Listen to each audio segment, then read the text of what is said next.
Seguimos en Upao Noticias, siempre en vivo a través de Vive Upao TV. Hay una problemática que es constante en nuestro país, como es la delincuencia. Muchos gobiernos intentan, la Policía Nacional, diseñar estrategias para combatir la delincuencia, la inseguridad ciudadana. En fin, tantos problemas colaterales que tienen que ver con esta realidad que preocupa.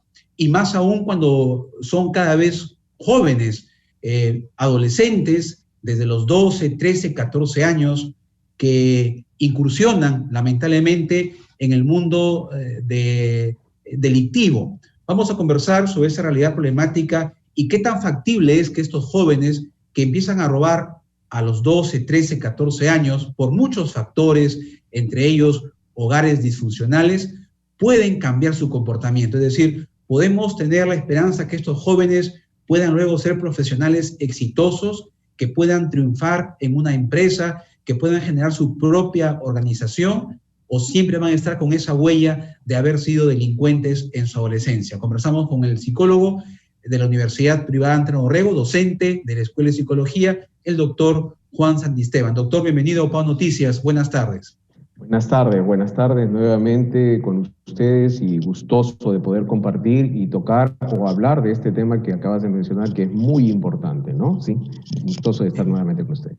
Gracias, doctor. Bueno, sí, cada vez hay mucha preocupación, sobre todo en las familias, cuando se identifican a jóvenes, adolescentes, desde que empiezan, lamentablemente, por muchos factores, a delinquir en las calles, robando celulares, robando carteras, y de repente hasta incursionando, como sabemos, muchos casos en el sicariato. Estos jóvenes que son identificados y muchas veces castigados por estos actos delictivos, ¿pueden reinsertarse, como se dice, doctor, o pueden cambiar esta conducta y ser personas de bien a futuro?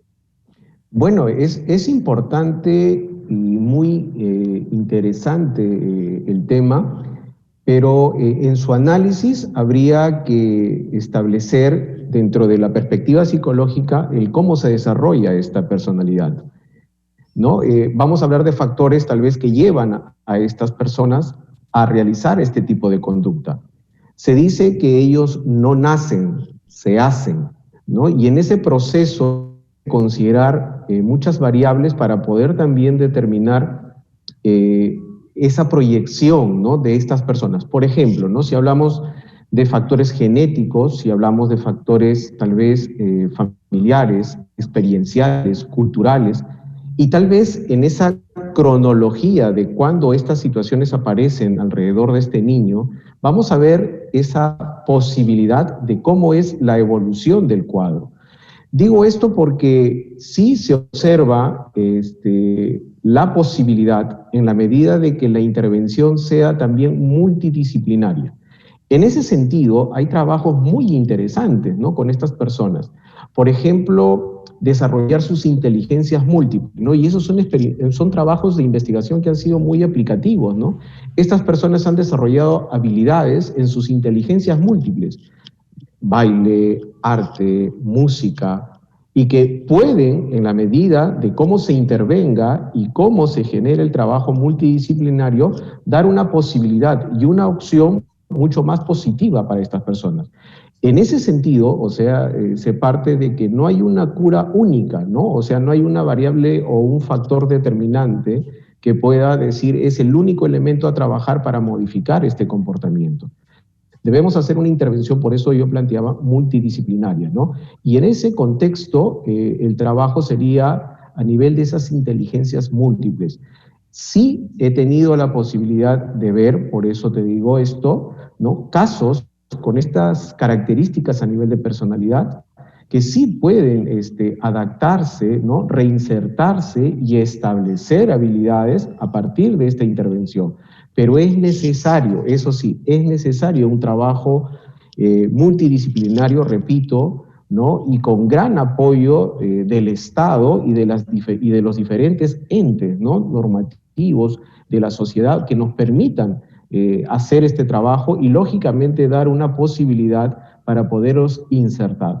sí se puede en la medida también, como dije, de que estas variables puedan intervenirse en el tiempo adecuado y de la manera adecuada y en esa perspectiva. Correcto, doctor.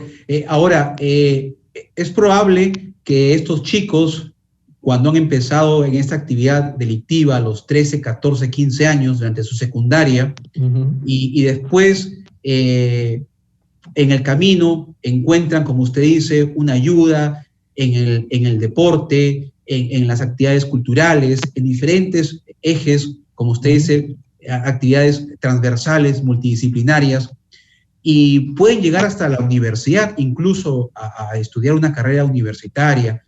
Esto es probable que más adelante, ya en la adultez, pueden ellos tener una crisis emocional que pueda nuevamente motivarlos a cometer esos actos delictivos.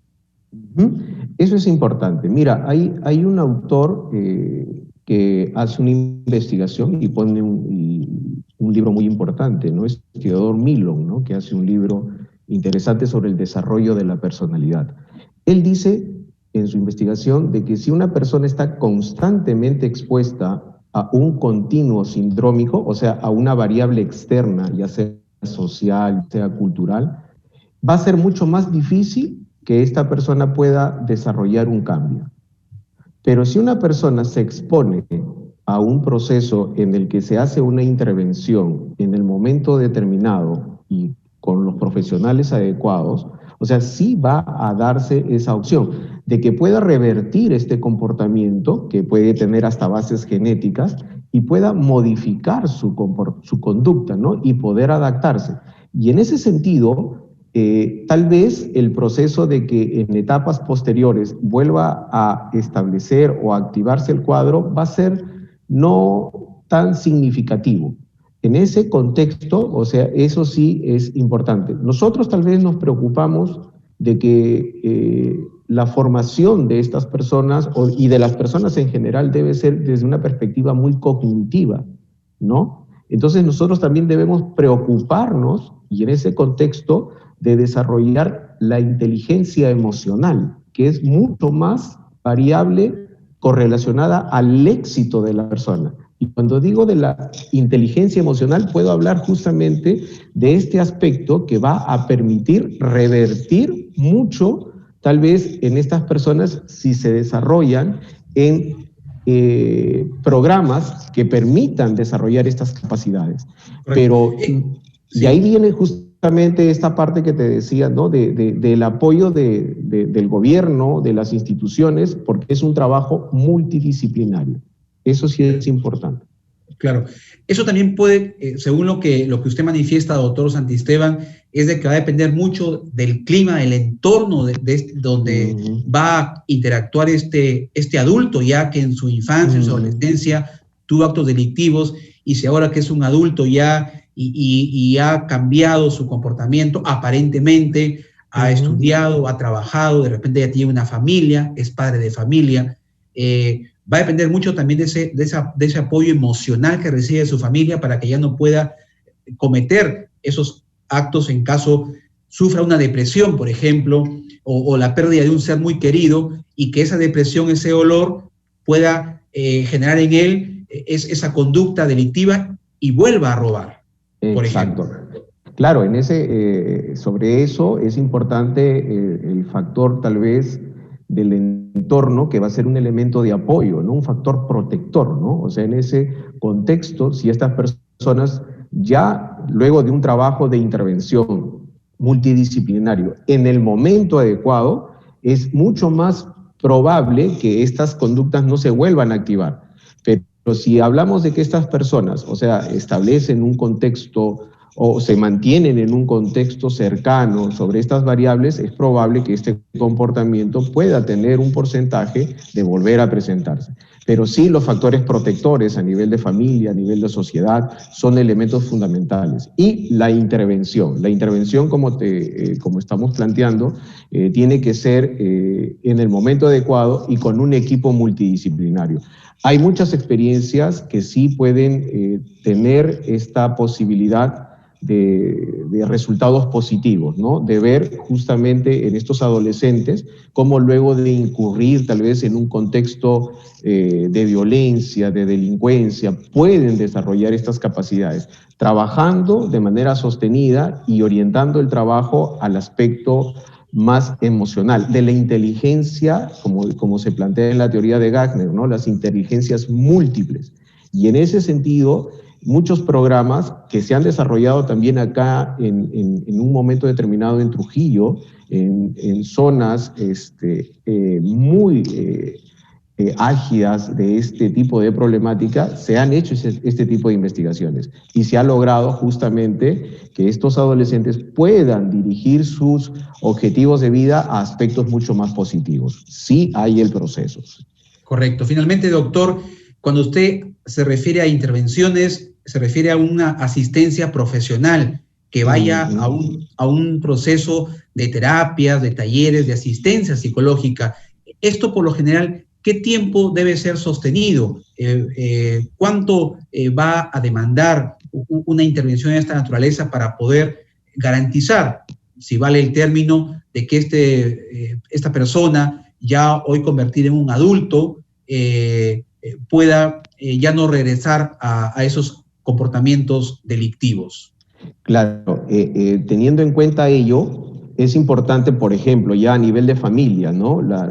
El consejo, ¿no? Cuando los padres, o sea, observen, ¿no? Identifiquen estos indicadores en sus hijos, tal vez la intervención, estoy hablando cuando es inmediata, es mucho mejor. Estamos precisando, por ejemplo, si hablamos de adolescencia, ¿no? Podemos hablar, por ejemplo, que cuando ya observamos en la niñez que hay ciertas variables, o sea, hacer la intervención podría ser un factor tal vez muy protector. Si hablamos de que un joven está presentando estos comportamientos, el trabajo debe ser inmediato, pero vamos a tener que el tiempo, tal vez, de intervención va a ser mucho más significativo. Podemos hablar, por ejemplo, de 1 año, podemos hablar de 2 años, exacto. Pero si vamos estableciendo de que distanciamos la intervención sobre la edad, o sea, vamos a tener un efecto también en relación al comportamiento y a la modificación de este. Cuando la intervención se hace en una temprana edad y de manera profesional, especializada, es mucho más posible hablar de éxito. Si nosotros dejamos pasar estos comportamientos y, como te mencioné hace un momento, continuar este continuo sindrómico en relación a estas experiencias en este grupo de adolescentes ya, el proceso tal vez de intervención va a ser mucho más largo, pero también va a haber un gran porcentaje de que esta conducta persista. Y así en relación a la edad. Lo que va a generar tal vez que en la etapa adulta, si este adolescente mantuvo esta conducta sin intervención, llegó a una etapa adultez donde se va a dar indudablemente esto de manera mucho más intensa y mucho más crónica. Y ya se hace parte de su cultura, de su modo de vida, y lo que va a ser casi imposible, ¿no? Y si hablamos de factores sociales, factores culturales, vamos a ver pues de que le vamos a dar el motivo para que ellos puedan interactuar de esta manera, porque van a encontrar la justificación sobre la necesidad, ¿no? Que socialmente ellos creen tener específicamente, ¿no? Bien, muy bien, doctor. Muchísimas gracias por esta información. Entonces, qué importante es que las familias, los padres sobre todo, estén pendientes de los comportamientos de sus hijos y se identifican pues una actitud como la que acaba de comentar el doctor Santisteban, automáticamente pues hay que darle la intervención, el tratamiento que requiere para evitar que esto se agudice, se profundice en la personalidad del adolescente. Muy bien, doctor. Muchas gracias, muy amable como siempre. Buenas tardes. Buenas tardes y gracias a ustedes nuevamente. Buenas tardes. Gracias. Vamos a ir a una pausa y continuamos con más en UPAO Noticias.